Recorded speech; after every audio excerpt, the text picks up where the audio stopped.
Hey everyone, we are back for part 2 of the Q&A. By we, I mean me, myself and I. I'm in another room of the house because Isaac's upstairs watching something and I didn't want to annoy him. These curtains are hideous, we're getting them replaced, but they're there. And also I couldn't be bothered putting away his work gear, so we're just gonna film a Q&A with his hivers sitting around. Anyway, I've got a coffee and we're going to... A coffee's a terrible idea probably. It's like 3:40 p.m. I'm probably going to be up all night. Although in saying that, I can literally sleep through anything, so I'll sure I'll be fine. What was your why that pushed you to recover? P.S. You saved my life. Thank you, Ella. That's beautiful. Beautiful message. I think, first of all, you have saved your own life, but I'm really glad that I could be part of hopefully inspiring you and giving you hope on your journey. That means a heck, I'm gonna cry. It means a lot to me. Like, it makes the really crappy time I went through as a teenager worth it, knowing that I've impacted your life. So thank you for your kind words. I had many whys. I actually, throughout my journey, did lots of things that had my goals and my whys on them. So I made a placemat for meal times. I made, posters for my walls. I wanted to travel. I wanted to be able to go out with my friends. I wanted to be able to go to parties. I wanted to be able to eat freely. And also when I was in hospital, I met 2 really incredible human beings, one called Mackenzie and one called Eva, and Eva's still a massive part of my life, and they were 2 incredible, strong, beautiful fighters who reminded me how precious the gift of life was, and I knew that I could recover from what I was going through, and so I had to do it for myself and for them too. So they were a big part of my why as well. How did you get into the industry, or this industry? I assume you mean the mental health space, sector, whatever you want to call it. So it's purely through my own lived experience. Jazz and I, which I mentioned in the last video, launched Voices of Hope in 2014. We just had an idea.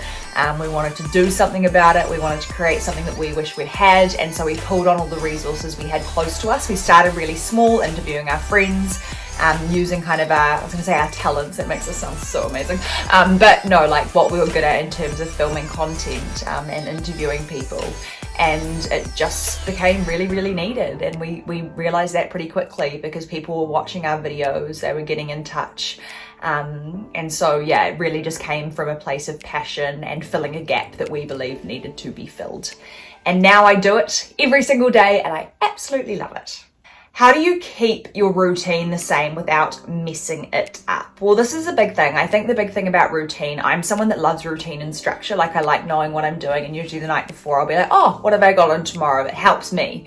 But I also think it's really important to be able to be spontaneous, and that's something I'm still working on. I like to know what's happening and when, and sometimes it's good to be able to be like, okay, we're gonna go out for dinner tonight, or oh, we've got a friend coming over right now, or let's go for a walk around the block. I don't know. And so I think the thing is like making it manageable and achievable, but also flexible. You don't want to make a routine so strict that if you don't follow it, you then feel guilt around it. There's no point in that. A routine, in my eyes, is supposed to, I guess, help you through the day. And so I know in lockdown, having a routine is really important for me. And it's a very, flexible, fluid routine, and saying that, like, I'm not like 9 o'clock we're gonna do this and 10 o'clock we're gonna do this. It's like, okay, today I knew I wanted to call my grandma, I want to talk to my parents, I want to talk to my sister, I wanted to go for a walk with Frankie, and so like I knew I wanted to do that, and so I was going to fit it into my day somewhere without being super strict and to the minute, which is important for me as someone that had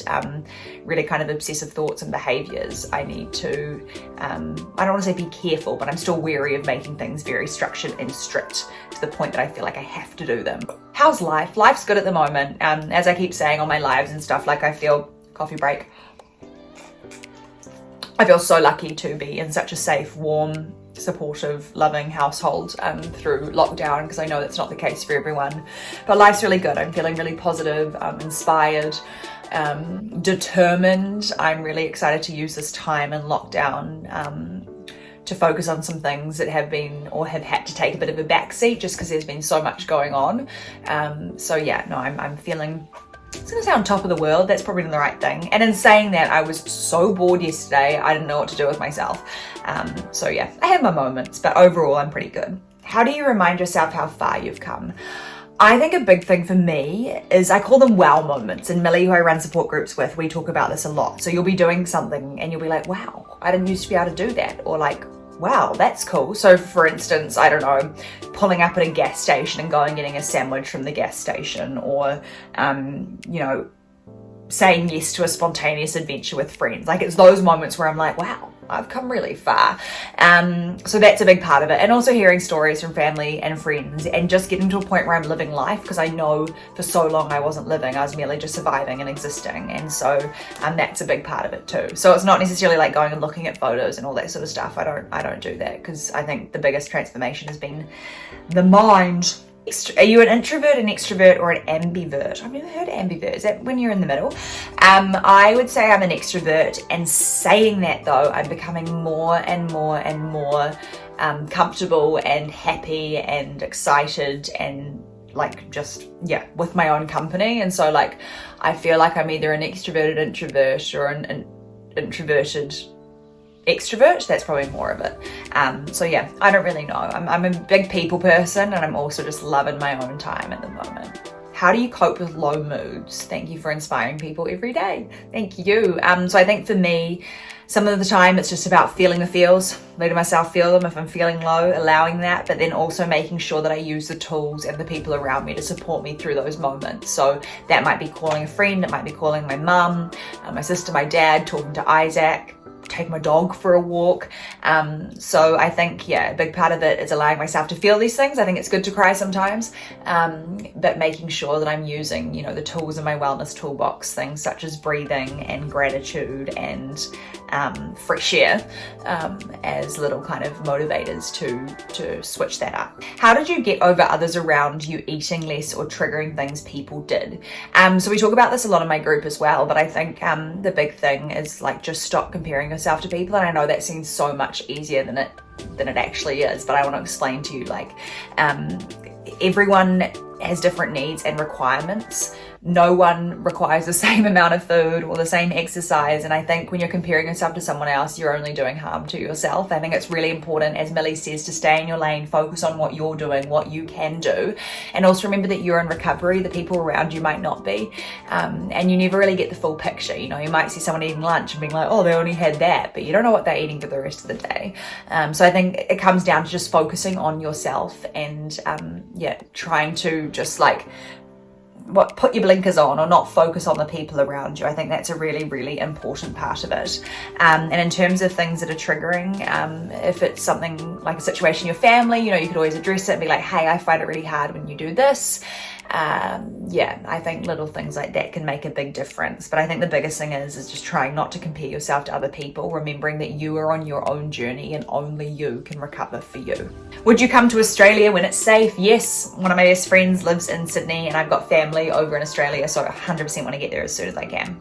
Wow, I talk fast. I am sorry. Least favorite thing about lockdown? Not being able to see people. Yeah, there's a few friends that I'm really, really keen to catch up with, and yeah, that sort of thing. But then my fave thing about lockdown is just having time to kind of like work on myself. I think that's really important. Do I have any siblings? Yes, I have got one sister. She's 21 years old. I've also got 2 dogs. Well, my parents have a dog that I grew up with, and then I've got my dog. They're not my siblings. I don't even know why I put that in there. But yes, I've got one sister, and then like one non-biological sister that's pretty much my sister. We're like family. And she has kids that are like my nieces. So yes, I believe that family doesn't always have to be by blood. Best part about sharing your story and doing what you're doing? Well, had I not shared my story, I don't think I'd be doing what I was doing. So although it was one of the hardest things I've had to do, because personally I felt a lot of shame, a lot of confusion, yeah, it was something that I really struggled to be honest and open about. Like many people do, due to stigma and lack of education, all that sort of thing. But the best part about sharing it is that I hope, and I do know from the messages I get, that it's allowed others to feel safe and less alone in their own fight, and helped people through their own journeys and inspired people and given people hope. So as I said at the beginning of this, I was going to call it an interview, but a Q&A, you know, messages like "you just saved my life" or "thank you for being you," whatever it may be, it reminds me and almost makes what I went through worth it, because I know it's impacting people's lives for the better. You guys are amazing, and I loved chatting to you for part 2 of the Q&A. There may be a part 3, there's probably a part 4, 5, 6, 7, 8, I don't know, there's lots more questions, and I've also got some cut out. I printed some a while ago and like cut them out in their Instagram squares. I don't know what I was doing. But anyway, thank you so much for joining me, and thank you for the questions. And just remember that you are loved, you are enough, and you are doing an incredible, incredible job. But I'll see you soon. Bye.